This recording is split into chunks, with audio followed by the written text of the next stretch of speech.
D-98일을 맞는 6.13 지방선거, 여러분은 누구를 선택하시겠습니까? 2020년 총선, 2022년 대선의 관문 지방선거, 이 약속 하나만은 하시죠. 누굴 찍을 건지 사람은 봐놓고 찍자고요. 여러분의 정치 코치 뉴스 관장. 정말 지방선거 찍을 후보들이 많다 보니까 누가 누군지 모르고 그냥 당만 보고 찍거나, 그래도 뭐 그 당이 어떤 당인지는 알고 찍는 거 아니겠어요? 근데 사람 잘생긴 거 그걸 갖고 이제 투표하는 분들이 많습니다. 많다고요? 의외로 많다. 의외로 많다. 2012년 총선 당시 서울 노원가 빼고. 거기는 선택의 여지가 없었죠. 많은 분들이 기권하셨을 수도 있는, 그렇게 치면. 자, 그래요. 지방선거 정말 많은 후보들을 찍습니다. 당장 이제 제가 경기도 용인시에 사는 사람으로서 경기도지사, 용인시장, 그리고 경기도 의원, 그리고 용인시 의원, 그리고 경기도 교육감. 그 개헌 투표가 있을지 모르겠어요. 개헌 투표. 또 누구를 뽑죠? 비례대표. 비례대표, 그렇죠. 광역 비례대표, 기초 비례대표. 만약에 국회의원 재보선은 없으니까 뭐 건너가겠지만 있는 지역 같은 경우 국회의원 재보선까지 무려 9개, 9개 투표를 해야 됩니다. 그래요. 그렇기 때문에 사실은 선거에 출마했는데도 불구하고 한 번도 거론조차 되지 않은, 신문지면에 거론조차 되지 않는 그런 후보로서 당선된 사람도 아마 있을 겁니다. 구미시에서 2010년에 당선됐던 김모 후보 같은 경우가 바로 그런 경우가. 저는 언론에서 거론이 됐었어요, 후보 때. 그래요? 막말 후보로. 그럴 수도 있었는데 제 전력을 모르기 때문에 막말 후보로 조명되지는 않았습니다. 그래요. 이 사각지대가 너무 많습니다. 아니, 이게 전국적으로 지방의원을 뭐 3,000명 넘게 뽑기 때문에 언론에서 다뤄지기는 어렵죠. 나도 그거부터 시작할 거 그랬어. 그러니까요. 그 사람들이 몰랐을 거 아니야. 자, 그래요. 2018년에 6.13 지방선거가 있습니다. 서울시장 누가 될 것이다. 한번 지금 찍어봅시다. 후보가 아직 그러니까 경선도 안 이럴 때 찍어야 진짜 실력이 있는 거지. 자, 우리 김수민 평론가부터. 서울시장. 전 박원순. 저는 지목하고 싶지 않은데요. 저 근데 박원순 시장이 좀 공천이 안 될 가능성이 꽤 높다고 봐요. 그래요? 그걸로 내기를 걸면은. 그래요. 그렇게 주장하는 사람이 김수민 평론가 말고 또 한 분이 더 계십니다. 정봉주 전 의원이라고. 그럴듯한데? 그렇습니다. 그래요? 왜 박원순 시장이 느낌이 어렵다? 안 좋아요. 느낌이 안 좋다. 항상 보면은 뭔가를 지킨다는 느낌을 주는 여당 후보한테는 굉장히 그 리스크가 커요. 사실 그건 맞는 얘기입니다. 박 시장이 느낌이 안 좋다기보다는 이 서울시장 선거를 둘러싸고 있는 형세가. 그래서 또 민주당이 이번에 당헌 당규상으로 못 박아서 결선 투표를 도입한다고 하거든요. 그러면은 또 박 시장이 불리해질 수가 있죠. 후발주자들이 연대해가지고 결선 투표까지 가버리면. 실제로 지금 당내에서 지지율이 50%를 넘지 못하고 있어요. 박원순 시장이. 나머지가 똘똘 뭉치면은 정말 박 시장 앞날을 예측할 수는 없을 텐데, 저는 그럼에도 불구하고 박원순 시장이 좀 더 유리하지 않겠는가. 아니면 제가 그분을 지지하고 말고를 떠나서, 그렇죠. 관측이 전망이니까. 전망이 그렇습니다. 근데 김수민 평론가는 아니다. 그럼 누가 될 것 같아요? 박 시장이 안 됐을 경우에 누가 될 것인지 한번 좀 얘기해 보죠. 저는 박원순 될 거라 생각하지만 그럼에도 불구하고 안 됐을 때. 안 됐을 때. 진짜 김수민 평론가 말대로 결선 투표까지 가서 엎어진다. 2등이 누가 될 거냐. 민주당 후보 중에 누가 하나 되지 않을까요? 그러니까 이제 민주당 내에서. 지금 우상호 전 결국 의원이. 저는 민주당에서 누가 후보가 되든 본선에서 무조건 민주당이 된다고 봅니다. 그렇죠. 그래서 민주당 경선에서 그러니까 경선이 본선이냐? 그렇죠. 어플 후보가 있다면 누구일 거라고 보시는 거예요? 일단 전현희 윤병도 어렵다고 보고 우상호 박영선 정도인데 박영선 의원은 이번에 그 올림픽 때 약간 좀 데미지가 큰 것 같고. 근데 세상에 그게 4월 5월 그때까지 간다.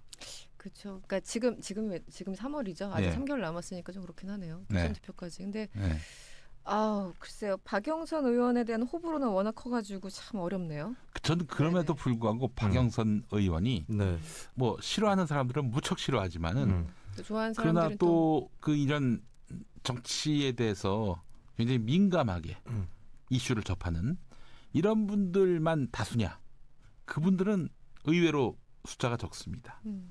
그러니까 박영선 의원 하면 TV에 많이 나오고 또 이렇게 저렇게 또 인상적인 모습을 많이 보여줬고 또 유력해 보이고 여성이라는 프리미엄도 있을 것 같긴 한데 이걸로 먹어주는 경우도 있어요, 사실은. 예. 저는 지금 그러니까 우상호 아니면 박영선, 그러니까 굳이 박원순을 제외한다면 그 두 명이 그나마 좀 유력하지 않을까라 생각을 하고 있어요. 네. 우리 저 두 명 다 유력하다고 생각해요. 박원순 외에는. 한 명 찝으란 얘기죠. 네. 어딜 빠져나가시려고. 너무 지금 저기 얄팍해 우리. 나는 이미 박원순을 찍어놨기 때문에 다른 사람을 찍으라는 건 좀 폭력적인 거 아닙니까? 그러면은 전망을 하는 얘기지 누구 찍으래? 그러니까 전망을. 1차 투표, 그러니까 결선에 간다 치면 1차 투표에서 박원순 시장 1등 한다. 이거는 공통된 거 아닌가요? 저희 세 명이. 그럼 2등을 누가 할 거냐? 이걸로 2등. 가는 것이죠. 그렇죠. 저는 우상호 의원으로 갑니다. 자, 그러면 이쪽은 박영선. 그럼 나도 박영선으로 가야 되는 거야? 전 정봉주로 가겠습니다. 좋아. 전 정봉주로 가겠습니다. 이런 의리 좋아요. 네, 알겠습니다. 그러니까 1위는 박원순이 하지만 2등은 이제 서로 좀 다른 면이 있군요. 예. 저는 1등으로 그냥 정봉주 밀고 싶은 마음이 있습니다. 왜냐? 정치적으로 돌아올 일이 때문에 못 돌아올까봐. 그냥 돌아올 수가 있어요. 알겠습니다. 자, 말한 김에 김 교수 모처럼 이겼는데 지난번 내기.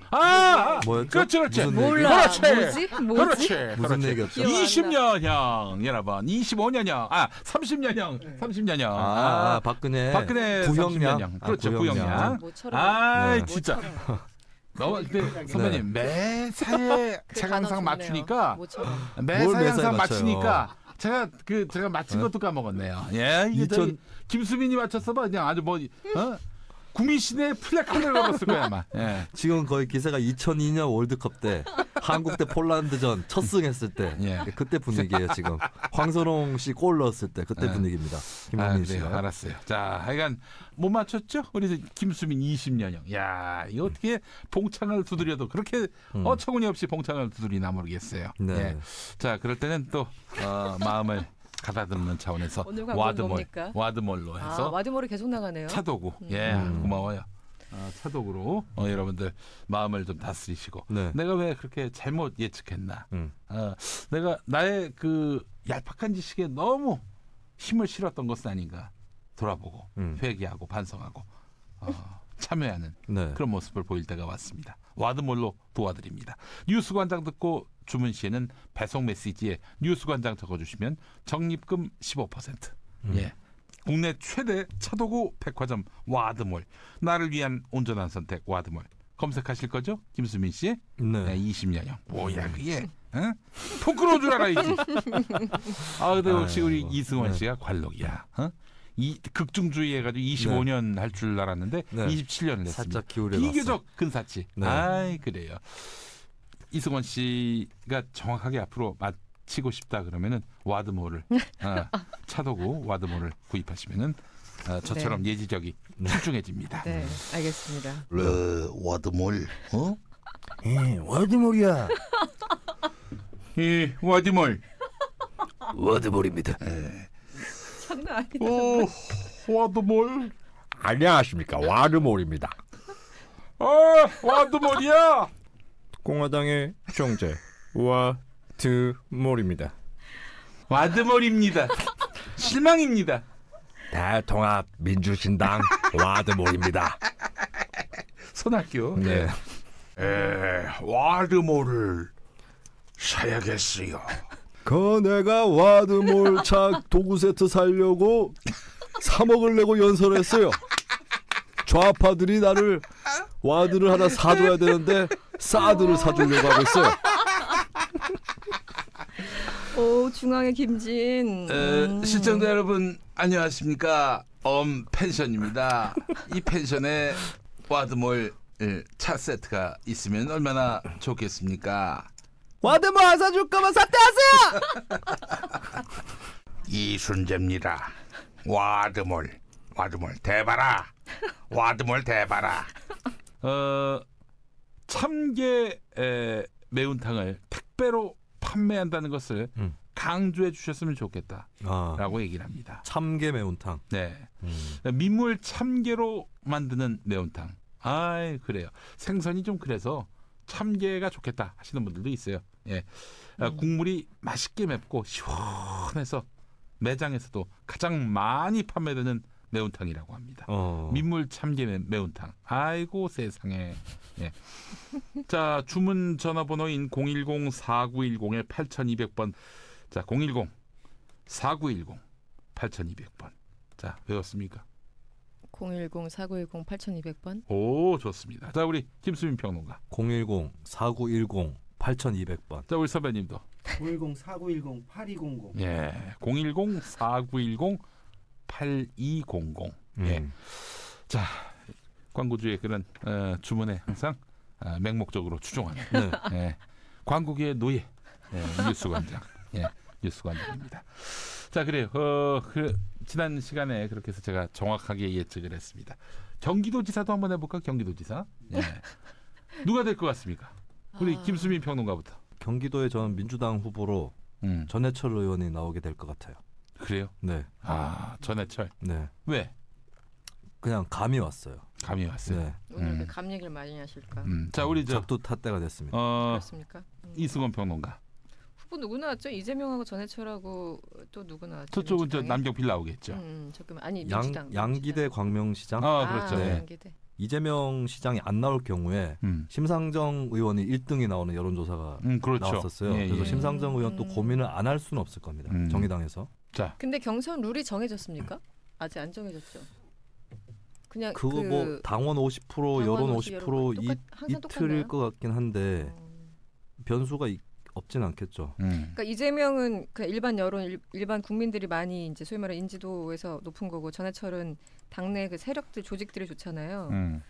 그래서 50대 50으로 하느냐에 따라 뭐 몇 %냐가 중요할 텐데. 그럼 지금 전해철 찍으셨어요? 될 것 같다. 될 것 같다. 네, 민주당 후보가. 그럼 저는 뭐 이재명으로 하죠 뭐. 난 남경필로 해야 돼. 다 달리 가야 돼. 좋습니다. 어쩔 수 없어요. 그 전해철로 본 점은 아주 상당히 이채롭네요. 어떤 여론조사에서도 사실 예, 이재명 전 시장의 압도적인 그런 우위 이거를 깰 거라고 예측할 만한 어떤 근거가 될 만한 데이터가 없는데 예. 전해철의 조직력을 높이 본 거 5대5로 했을 때 가정해서 하신 얘기예요? 아니면은 뭐 게임룰이 어떻든 간에 될 것이다. 당내에서도 그렇고 이제 글쎄 이게 어떻게 될지 모르겠는데 여론 50% 했을 때 여론조사일 것이냐 아니면 또 다른 방법을 쓸 것이냐 개방형 경선이라든지 뭐 그렇게. 배심원이라든지 뭐 그거는 앞으로 두고 봐야 될 것 같고 그리고 일반 여론에서도 쫓아올 수도 있어요. 대통령의 측근이라는 이점이라든가 본인이 또 뭐 홍보를 잘하면 그거는 인지도의 차이가 지금 현재 격차에 많이 반영돼 있듯이 예전에 뭐 대통령 후보 경선이지만 노무현 후보도 여론조사에서는 압도적으로 뒤지고 있다가 또 엎은 적이 있기 때문에 두고 봐야 되겠죠. 저는 이재명 전 시장이 압도적으로 될 분위기다. 왜 그러냐면은 이미 그 지방자치단체장으로서 자신의 어떤 능력과 또 그만한 또 명망을 보여줬단 말이죠. 근데 이제 그 지난번 박원순 서울시장이 대선 후보 나갔을 때 아주 비참하게 저조한 지지율로 뭐 회복세를 단 한 번도 보이지 못한 채 결국 좌초하지 않았습니까? 그 12월 31일 연말 촛불 집회 때 공연을 하기 위해서 기타리스트 신대철 씨가 무대에 올라왔거든요. 근데 박원순 시장을 칭찬하면서 오르지 않는 지지율에도 대선을 포기하고 계시지 않은 박 시장님. 그 맥이었어 또. 맥이었군요. 워딩을 했어요. 근데 이제 촛불 시위 어떤 일어나서 이제 뭐 어떤 그 평화가 유지되고 또 계속 집회를 치르는데 많이 공헌했기 때문에 박 시장이 광장에 대해서 그래서 칭찬하는 의미에서 얘기했는데 한번 이제 웃긴다고 신대철 씨가 그런 얘기를 했어요. 그게 뭐냐면은 당신 서울시장 잘하는데 뭘 굳이 대선에 나가려고 하느냐 이런 민심의 반영이라고 봅니다. 그러니까 이제 저조한 지지율은 박원순이라는 이 개인에 대한 지지율이 아니라 서울시장 잘하고 있는데 굳이 대통령으로 나가려 하는 박원순 시장에 대한 지지율이에요. 그 정도밖에 안 되는 거예요. 근데 지금 박 시장에 대한 높은 지지율은 서울시장 잘하고 있다라는 표시거든요. 저는 그런 의미에서 보자면은 박 시장에 대한 그런 평가는 이번 그 6.13 지방선거에서도 상당히 힘을 발휘하지 않겠는가 하는 생각이 들어요. 그렇기 때문에 마찬가지로 지방자치단체장으로서 발군의 성과를 낸 그런 후보라면 그 후보에게 좀 더 밀어주지 국회의원 출신이라는 이유로 이름이 알려졌다는 이유로 이렇게 도전을 했을 때 도백에 도전했을 때 과연 평가를 받을 수 있겠는가 저는 의구심이 있다는 거예요. 사실 또 국회의원으로서 전해철 의원이 뭐 이렇다 할 뭔가를 약해요. 이렇다 할 뭔가를 보여준 게 있었나요? 글쎄요. 경기도당 위원장을 했는데 뭐 그걸로 경기도당 위원장이었는지 아는 사람도 없을 뿐더러 예. 그래서 저는 뭐 이번 판에는 변수라는 것이 있을 수가 없다라는 생각이 들면서 지금 뭐 저 우리 나무위키 관리하시는 분들께 미리 말씀드립니다. 김수민 패. 미리 김수민 패라고 적어놓으셔도 느낌이 좋아. 느낌이 좋아. 네. 이렇게 말하면 단정적으로 말하는 거 보니까 느낌이 좋아요. 저는 사실은 지금 초기 발동된 건데 데이터나 그런 것이 아니라 이 초기 발동될 때 제일 많이 맞춰요. 제가. 네. 그래요. 많이 틀리기도 했습니다. 20년형. 아이고. 그거는 초기 발동되지 않았어요. 아이고 그거는 소리에. 주판알이 발동된 거고. 이거는 무식함이 초기 발동됐습니다. 제가. 드러났던 민낯이 다 드러났어요. 네. 자, 인천시장 만만찮아요. 자유한국당의 유정복 후보. 뭔가 굉장히 또 지금 능력을 발휘하고 있는. 네.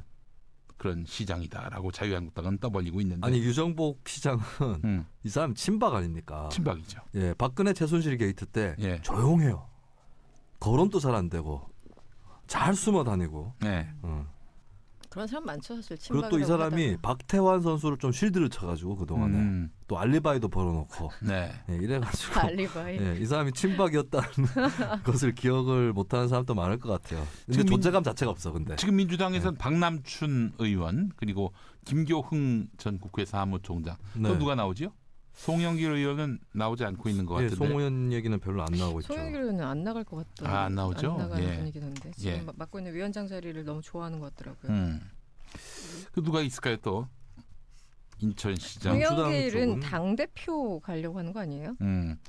홍미영 부평구청장도 있군요. 네. 홍미영 부평구청장 이분이 저 국회의원도 했었어요. 예, 근데 이분 기억이 납니다. 부평구청장 됐는데 LH가 좀 나름대로 홍미영. 예. LH가 나름대로 뭐 그 동네에다가 이거 뭘 지어야 되는데 안 지어가지고 이 양반이 아예 재개발지구 달동네로 들어가서 살았다는 그런 일화도 있습니다. 네. LH를 압박하는 차원에서. 예. 그런 기억도 있고 말이죠.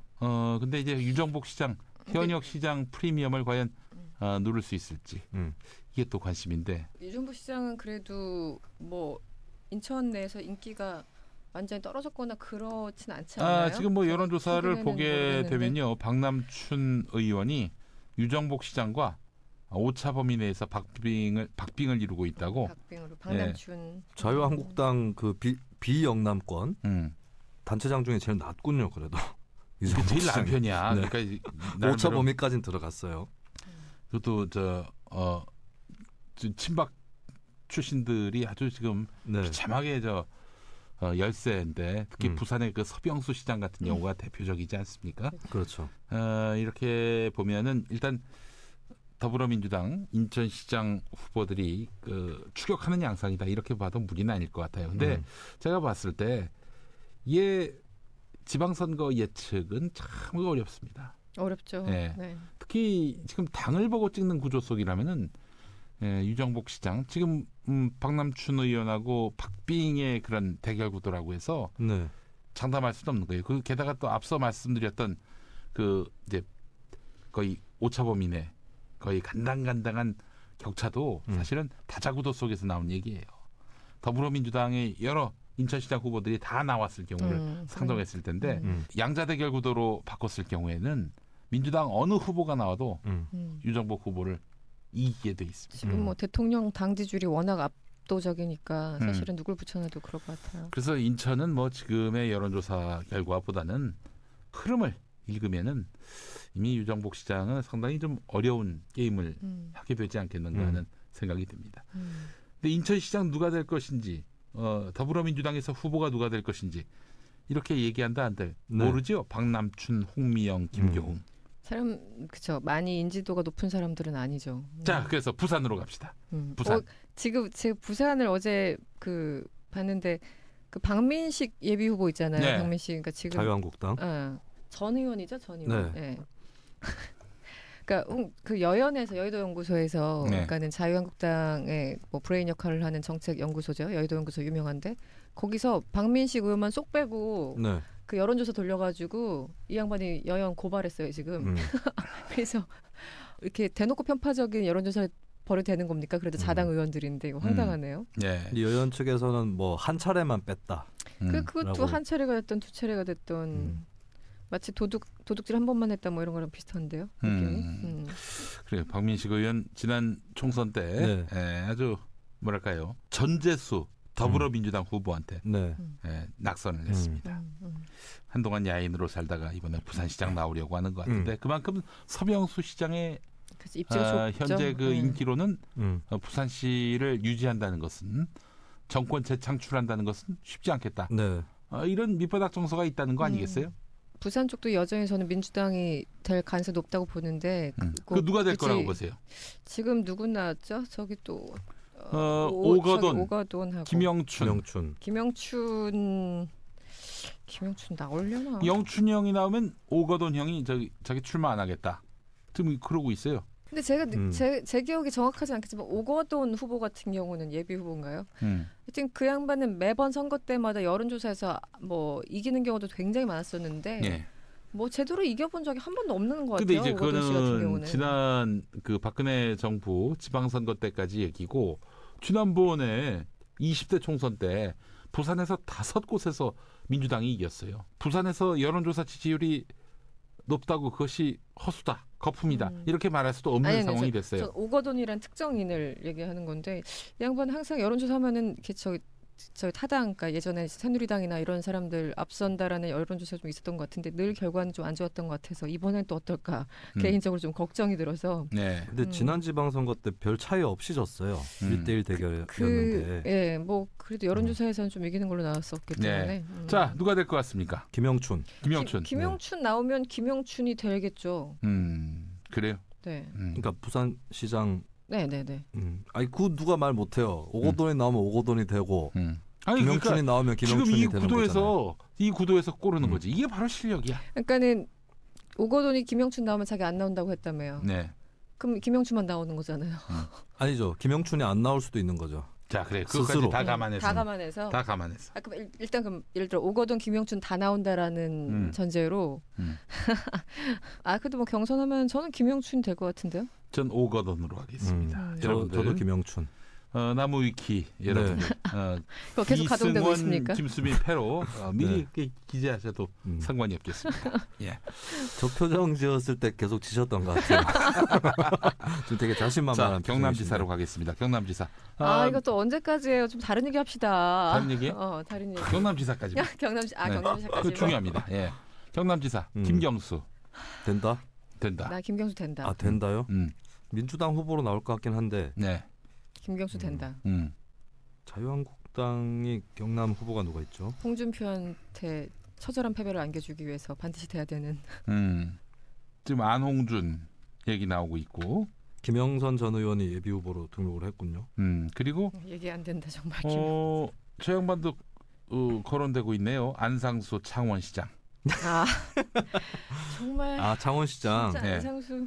창원시장인 안상수 전 의원, 이분이 경남지사로 나올 가능성도. 지금 안상수가 2명이잖아요, 그죠? 그러니까 인천 안상수를 말할 수 있는 건 아니고. 근데 지난번에 아주 굉장히 우스운 일이 발생했습니다. 안상수 현 창원시장이 신년 기자회견인가요? 거기서 경남도지사에 지원할지 말지.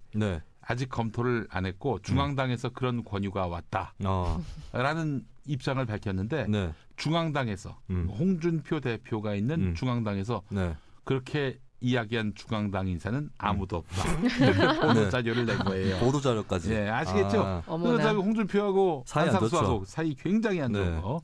야, 그런 소소한 복수. 그 홍준표 지사가 또 내려와 가지고 경남 선거는 내가 치를 것이다. 네. 이 제1야당 대표직을 건다. 이거는 나에 대한 신임 불신임 투표나 다름없다. 이렇게 얘기한 거 봐서는 자기 사람을 지사로 내세우겠다는 거 아니겠어요? 아니 근데 경남 선거를 자기가 치르겠다 해놓고 자기는 대구에 틀박혀가지고 캠핑 간다 해놓고 자기 뒷마당에다 텐트를 쳤어요. 엽기죠, 엽기. 또 그 홍준표 지사가 만약에 진짜 자기에 대한 신임 투표로 건다고 했을 때 경상남도 지사 후보로 나올 자유한국당 인사들 중에 환영할 사람이 있을까요? 그게 그 자체가 리스크인데. 이게 참 아주 재밌게 된 구도입니다. 자, 여기까지만 얘기합시다. 그래도 짚을 거 다 짚었는데요. 서울시장은 우리 김수민은 박원순이 안 될 가능성. 그렇게 얘기하셨고 대신에 누가 될 거라고 했죠? 일단 민주당 후보 우상호 의원이 되지 않을까. 우상호로 봤습니다. 우리 이제 이승원 평론가는 박원순이 되겠지만 안 된다면은 박영선이 된다. 저는 박원순이 되지만 만에 하나 뒤집힌다면 정봉주가 된다. 이렇게 걸었습니다. 정치쇼로 돌아오지 못하도록. 그렇습니다. 뼈를 묻어야 합니다. 민주당. 뭐 이 정도만 하겠습니다.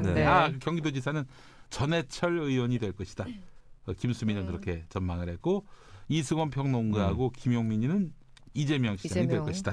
이렇게 봤습니다. 여러분들 그렇게 기록해 주시기 바라겠습니다.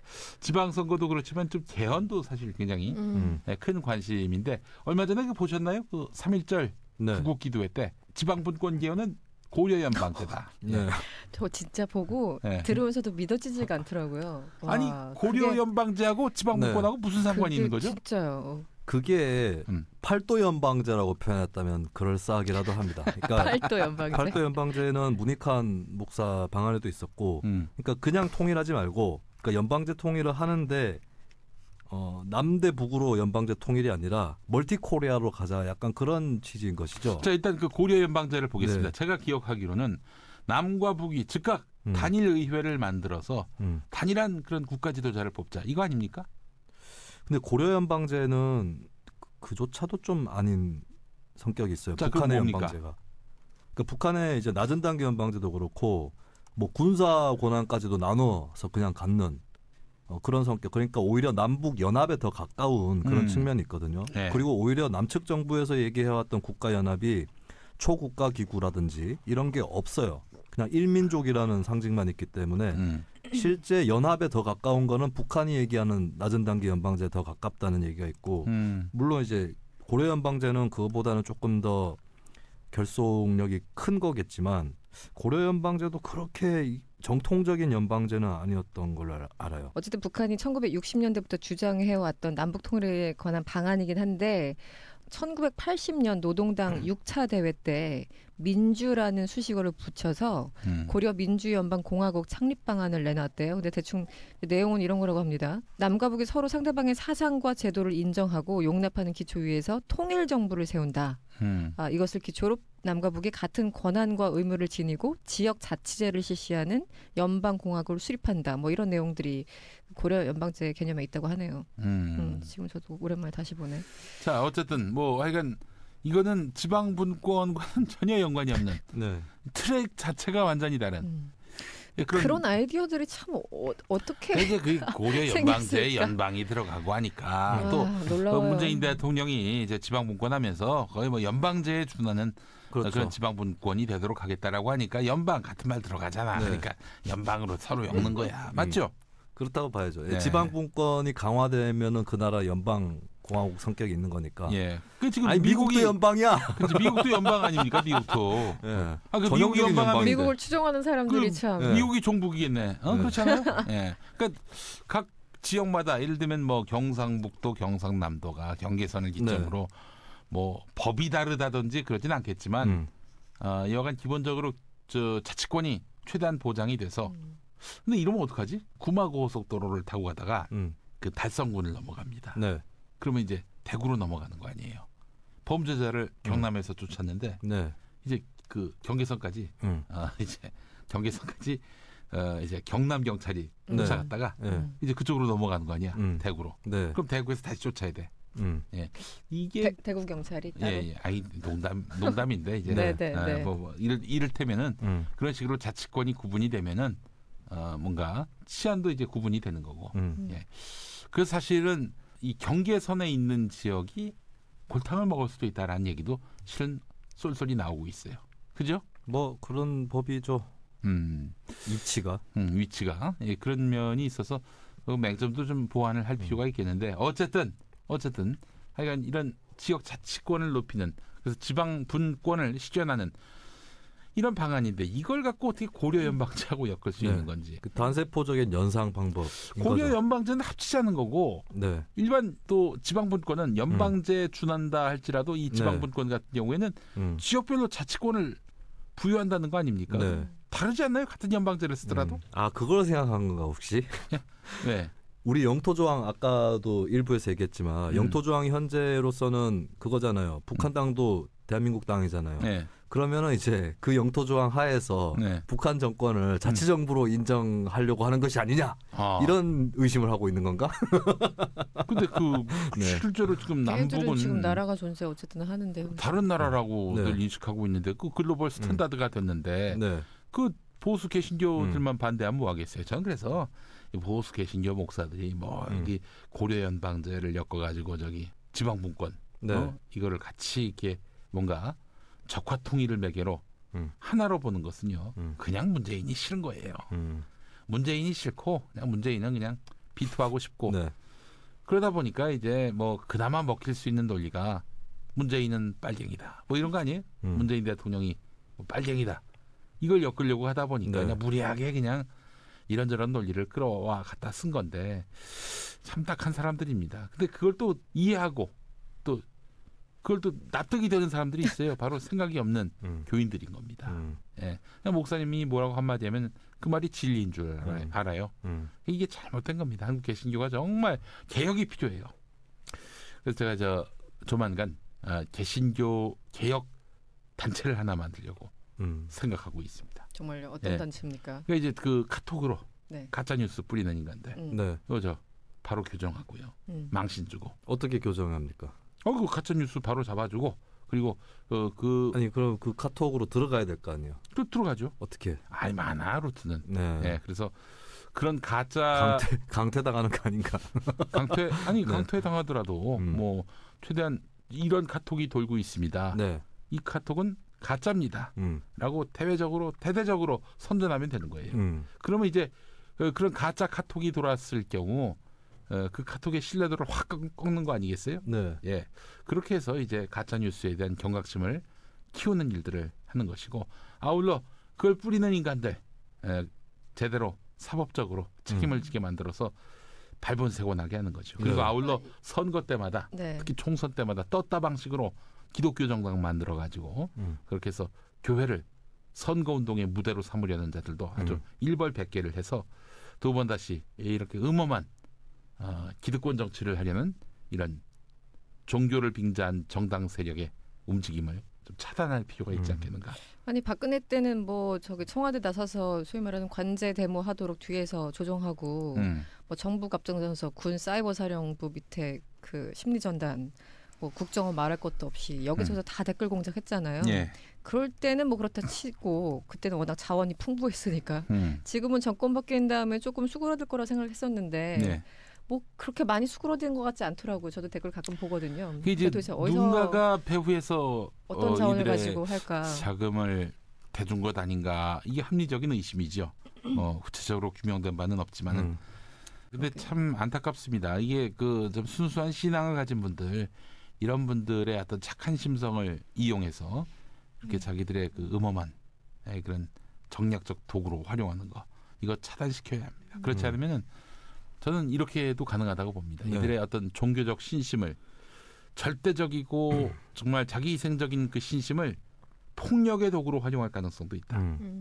아니 이슬람에서 그 근본주의자들, 그 원리주의자들이라고 하죠. 폭탄 테러하고 왜 그러겠어요? 그 폭탄 테러를 가는 사람들이 이건 나름대로 신을 위한 일이다라고 생각하고 벌이는 일들 아니겠어요? 그렇죠. 그 한국의 개신교인들, 특히 보수 개신교인들에게 건강한 정치의식, 사회의식을 심어주는 일이 시급하다. 그거 하지 않으면은 진짜 어느 날 갑자기 폭탄을 안고 자기가 반대하는 정치인을 향해 돌진한다. 그거 상상할 수 있어요. 예, 그걸 막아야 한다. 이게 제 생각이고 그래서 여러분들께 미리 말씀을 드립니다. 10,000원씩 좀 송금을 해주시고 야만은 이거였어. 10,000원씩 송금해 주시고 예, 그리고 우리 또 김수민 평론가하고 이승원 평론가는 출연료의 절반을 헌납을 좀 하시고 네. 개헌 얘기도 나오고 있는데 네. 개헌이 이제 지금 문재인 대통령이 강력하게 드라이브를 걸고 있어요.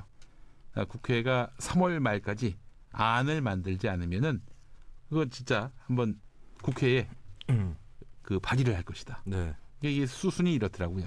대통령이 발의를 하면은 그럼 이제 국회에서 투표를 하지 않겠습니까? 3분의 2가 동의를 해야 국민투표에 붙여집니다. 네. 예. 근데 3분의 2가 과연 동의할까? 지난 탄핵 때처럼. 근데 또 안 하자니, 거부하자니 이 뒷감당을 쉽게 못할 거예요. 그렇기 때문에 청와대 쪽에서도 설마 야당이 안 받으랴 이런 마음도 없지 않아 있는 것 같거든요. 어떻게 보세요? 안 받을 거라고 보고요. 문 대통령이 그거를 모를까? 그래서 받으라고 압박하는 게 아니라 한번 그래 받지 마라 봐라. 예, 그리고 니네가 뒤집어 써라. 이거 아니겠느냐. 저는 20대 국회에서 절대 개헌 없다고 보거든요. 아 그래? 네, 100% 없습니다. 왜 100% 없어요? 자유한국당이 100석을 넘었기 때문에. 그리고 자유한국당은 개헌 자체를 바라지 않아요. 개헌 내용의 그 중요도를 따지는 것이 아니라 예, 개헌을 하려면은 현재 국회를 해산시켜야 됩니다. 제가 봤을 때는 절대 저는 작년 5월 초였나요? 김성태 등등이 자유한국당으로 복귀했을 때 그때 보통의 평론가들은 유승민이가 힘들어졌구나 이렇게 생각하겠지만 한 수 앞을 더 내다보는 제 입장에서는 아하 개헌은 물 건너갔구나 라고 생각했었죠. 네. 이게 한마디를 하더라도 오만 방자하게 저렇게 얘기하는 거 보면은 참 저것도 일종의 어떤 근성이다. 김성태가 뭐라 그러면서 넘어갔어요? 김성태가 그때 복당할 때보다도 MB에 대해서 언급한 부분들 문재인 정권이 이명박 전 대통령에 대한 범죄 행위가 있다면 원칙대로 수사하되 한풀이가 돼서는 안 된다 이렇게 얘기를 했는데 하지만 그 문재인 대통령이 분노를 금할 수 없다 인내할 수 없다 말하는 순간 이 수사는 이미 한풀이 보복 수사의 굴레를 벗어날 수가 없다. 보복의 한풀이가 되풀이라는 정치 사회의 불행은 없어져야 한다. 예, 이렇게. 숨 막혀. 본인이 굴레를 씌워버렸네. 예. 어떻게 해서든 호흡증 한번 하세요. 호흡증. 그렇습니다. 예, 변비 환자가 말이죠. 네. 힘을 주면서 얘기한대. 그런 걸로 하면 누구나 다 김성태 성대모사가 가능합니다. 관장이 이승원 평론가도 한번 그렇게 한번 화장실에서 한번 해보세요. 따라갈 수가 없다 진짜. 자, 알겠습니다. 자, 오늘도 역시 공주 매운탕과 함께했습니다. 공주 매운탕. 여러분 그 참게 매운탕도 한번 드셔보세요. 이게 민물 생선이 좀 그렇다 하시는 분들은 민물 참게로 만드는 민물 매운탕, 참게 매운탕. 자, 010-4910에 8200번. 국물이 맛있게 맵습니다.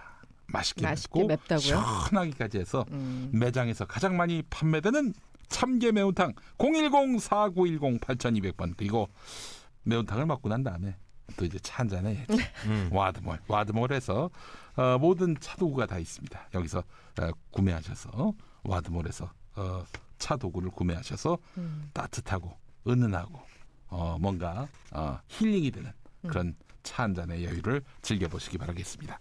파티와 함께하는 김용민의 SBS 뉴스 관장 모두 마치겠습니다. 고맙습니다. 고맙습니다. 감사합니다.